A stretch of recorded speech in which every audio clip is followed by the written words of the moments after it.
Well, welcome back, friends, to the Polished Podcast. We hope you're enjoying our insightful discussion today with our guest, Kaitlyn Schiess. But now, let's add a splash of spontaneity and a sprinkle of fun to the show. It's time for Ask Me Anything!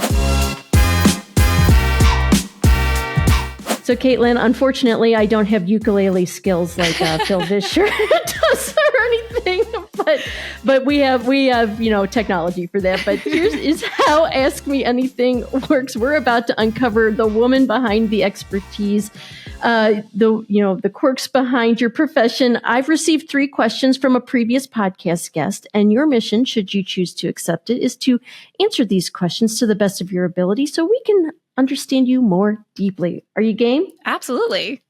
Awesome. Well, I'm excited because today's questions were curated by Kristen Bartholomew. We interviewed her. Her episode aired in September, and she is a leadership development coach and executive coach as well, with a focus on emotional intelligence. So she was a really fun conversation. We talked about leading wisely. And so these are her 3 questions for you. So question 1. So what is one attribute that you would say your favorite boss really had strongly? Ooh, that's a great question. I haven't had a lot of bosses. Sure. That's okay. But I think what I'll include that is sort of a boss is professors, because I've had a lot of professors because I have been a student for a very long time. And one of my favorite professors, and this would apply if you were a boss as well, one of my favorite things about him was at the end of every semester, he would apologize and just say, I have not taught you perfectly. I have said things that were untrue. I may have even said things that offended you or upset you. And if I have, I would love to hear about it. My office door is open. Please let me know. But there was something really meaningful about just like finishing a semester and we're celebrating what we've learned and having the humility to just say, I haven't done this perfectly. I'm sure there's things I've gotten wrong. And especially in an academic context where there's so much value placed on being perfectly correct. The joke is like, you constantly are telling people you've read books you haven't read, because someone will be like, oh, so-and-so this book. And everyone just kind of nods and goes, oh, yeah, of course, everyone's heard of that. And then you're going home Googling later, like, oh my gosh, who is that person? Yeah, so the humility to just be like, I don't actually know it all. I haven't gotten it all right.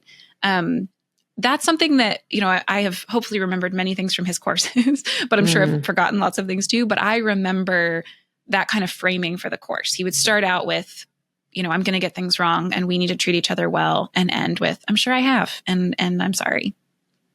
Wow. That's powerful, Kaitlyn. And I love that you admitted that maybe you don't read books that people say. Oh my goodness. It's a real spiritual discipline. I'm not the only one. It's a real spiritual discipline in the moment to be like, no, I haven't heard of that person. It's so hard, but you got to. I'm sure it is. And I'm glad I'm not the only one who's done that. I'm guilty of that too. And I'm not even in those circles. Yeah.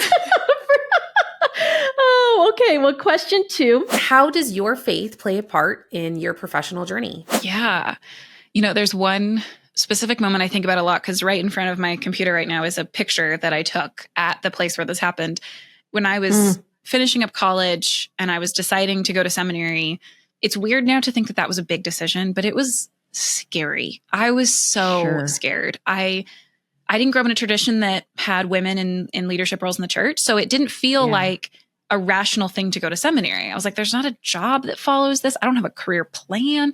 I was really certain that God was calling me to go to seminary, but it felt impractical. And I'm a very practical, I'm a very 5-year plan kind of person. And it felt really scary.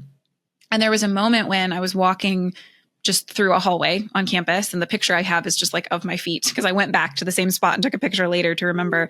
I was walking in the hallway and the thought popped into my head, if I knew I was going to be okay, I would do it.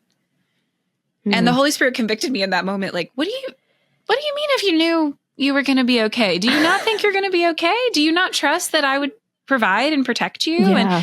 And so that was a helpful moment of going, I want to be wise in the decisions I make about how I spend my life. But if the only thing keeping me back is me thinking like, what if I'm not okay? What if things don't work out? What if then I might be placing my faith in my own abilities and my own planning and my own security rather than in God's. And so I keep that picture to remind me, hey, if you're ever considering a decision or you're trying to make a change and your only thought is, well, if I knew I was going to be okay, I would do it. maybe you got to do it. That's a word for all of us, Kaitlyn. Thank you for sharing that piece of your story, because I was thinking of times where that has happened. And sometimes that's our small act of obedience, is to say yes and move forward. And it says in Proverbs, he directs our steps. Yes. So, and that's that trust piece. So, well, thank you for sharing that. Our final question that Kristen has asked is, can you tell me a time when you said no to an opportunity and in hindsight, you really wish you had said yes? That is so hard. That's really hard. I know. I was like, well, I just feel like my biggest problem usually is saying yes to too many things and not saying no to enough things. Sure. A time I said no, and I wish I hadn't. I think probably, if I'm to answer it in kind of a strange way, I honestly think probably I regret more the times when I said no to fun because I had to work.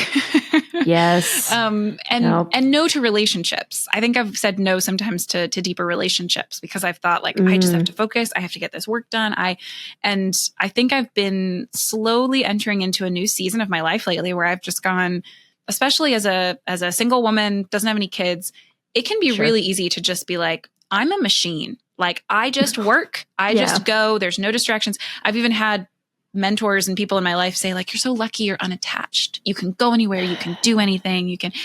And I want to resist that. And so I regret the times when it's like, there's a camping trip and I said no because I needed to work, or not that there aren't appropriate times to say no, but I feel like I'm moving into a season where like you said a moment ago, I'm a whole person and I want to be a healthy whole person. So I'm going to take the time to do long walks, and I'm going to take the time for the phone call, and I'm going to take the time for the trip. And, and I want to be in the practice of that, because it's both a like conviction of I'm a whole person and I want to live that way, but it's also a practice of like, I want to be practiced in saying not just I'll say yes when I have finished the work or I don't have a to-do list, but no, sometimes I just shut the laptop and I do the things I need to do to be a whole person. I love that, Kaitlyn. That again, that speaks to this community. There's a lot of ambitious women listening that, and yours truly included.